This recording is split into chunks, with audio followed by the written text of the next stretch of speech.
भाजप सध्या पदवीधर मतदार नोंदणी करते आहे आणि आता निवडणुका आलेल्या आहेत। अशा परिस्थितीमध्ये तुम्ही एक मागणी केलेली आहे की छत्रपती संभाजीनगर करावं, पदवीधर असं करावं। नेमकं काय तुमचं म्हणणं आहे, मागणी काय आहे आणि त्या संदर्भात तुम्ही कुणाकडे केली?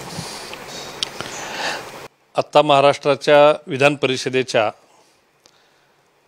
पदवीधर आणि शिक्षक मतदारसंघाची निवडणूक जाहीर झालेली असली तरी याचं ज्यावेळेस मतदार नोंदणीचं नोटिफिकेशन निघालं त्यामध्ये मराठवाड्याच्या या मतदारसंघाचं नाव अजूनही औरंगाबाद पदवीधर मतदारसंघ असंच छापून आलेलं आहे।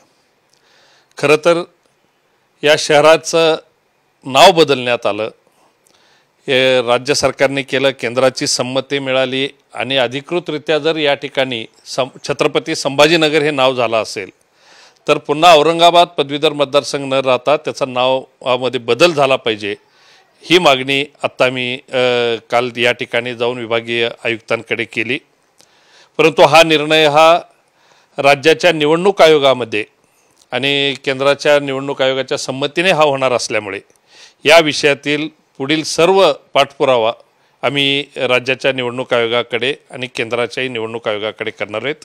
राज्य सरकारने यामध्ये पुढाकार घेतला पाहिजे आणि राज्याच्या निवडणूक आयोगाला या नाव बदलण्याच्या विषयामध्ये काही पाठपुरावा केला पाहिजे अशी माझी मागणी आहे। पण अडचण काय आहे किंवा आता काय सांगितलं जातं? नाही, अडचण काल चर्चेमध्ये असा विषय आला की अशा प्रकारच्या कुठल्याही मतदारसंघाचं नाव हे ज्यावेळी डिलिमिटेशन होतं त्यावेळी त्या पद्धतीचं नाव बदललं जातं। परंतु या पदवीधर मतदारसंघाच्या डिलिमिटेशनचा किंवा अन्य याचा काही आज विषय नाही आहे।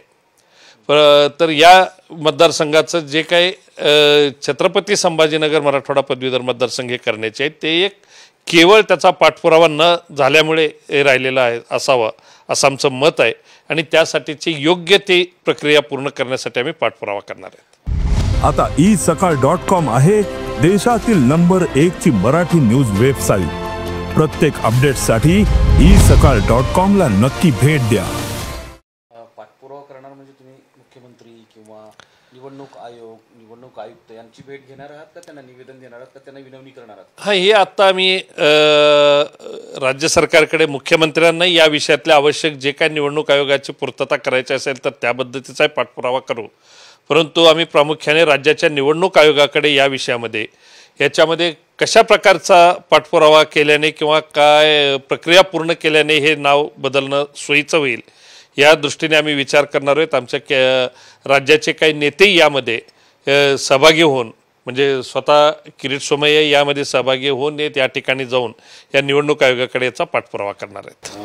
मागच्या काही वर्षांत निवडणुका पाहता ही जी निवडणूक आहे पदवीधरची तर इतकी प्रतिष्ठेची भाजप कधी केलं दिसत नव्हतं। यावेळेस प्रतिष्ठापणाला लावल्यासारखं दिसतंय तुम्ही सगळेच जण, नावापासून ते नोंदणीपासून सगळं काय नेमकं भाजपच्या डोक्यात आहे, तुमच्या डोक्यात आहे? नाही, कुठलीही निवडणूक ही प्रतिष्ठेची न करता ती गांभीर्यानं घ्यायची हे भारतीय जनता पक्षाचं मूळ धोरण राहिलेलं आहे। त्यामुळे ही निवडणूक आम्ही गांभीर्यानं घेतलेली आहे।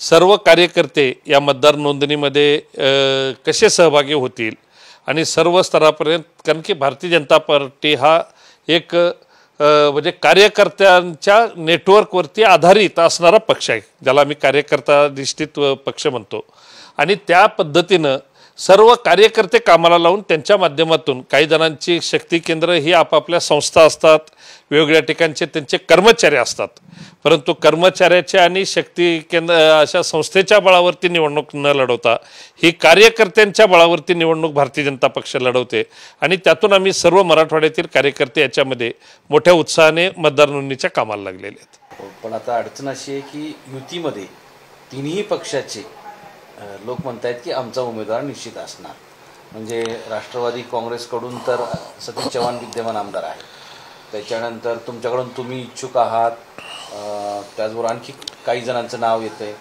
सोबतच शिवसेनेकडून सुद्धा संजय शिरसाट यांनी परवा मेळावा घेऊन त्यांनी सांगितलं, म्हणजे नेमकं काय एवढं सगळं सुरू आहे काही कळायला मला असं वाटतं की यामधला निर्णय जो काय होईल तो वरिष्ठ पातळीवरती होईलच, पण आम्हा कार्यकर्त्यांना विश्वास आहे की या ठिकाणची मराठवाड्यातील पदवीधर मतदारसंघाची निवडणूक ही सातत्यानं भारतीय जनता पक्षाचा एक वरचष्मा त्या ठिकाणी राहिलेला आहे। गेल्या काही 2-3 निवडणुकीमध्ये काही विषयामध्ये म्हणजे एका निवडणुकीत तर अगदी मुंडे साहेबांचा अपघाती निधन हे एक मुख्य कारण आणि त्यातून आम्ही ही निवडणूक हारली। काही वेळेमध्ये आमच्या काही म्हणजे आम्ही कमी पडलो असोत, परंतु हा एक बालेकिल्ला असल्यामुळे आणि ही निवडणूक ही खऱ्या अर्थानं नेटवर्कची आणि व्यवस्थापनाची निवडणूक असते आणि भारतीय जनता पक्षाचं खऱ्या अर्थानं गावागावापर्यंत असणारं नेटवर्क बूथ बांधणी हे एक आपलं शक्ती केंद्र असल्यामुळे आम्हाला विश्वास आहे की मराठवाड्याची ही पण जागा ही भारतीय जनता पक्ष लढवेल आणि नक्की आम्ही यामध्ये यशस्वी ठरू। देश विदेशातील प्रत्येक घडामोडींचे लाईव्ह अपडेट मिळवण्यासाठी आता साम टीव्हीच्या सर्व सोशल मीडिया प्लॅटफॉर्मला लाईक, फॉलो आणि सबस्क्राईब करा। तसंच सर्व नोटिफिकेशनसाठी बेल आयकॉन प्रेस करायला विसरू नका।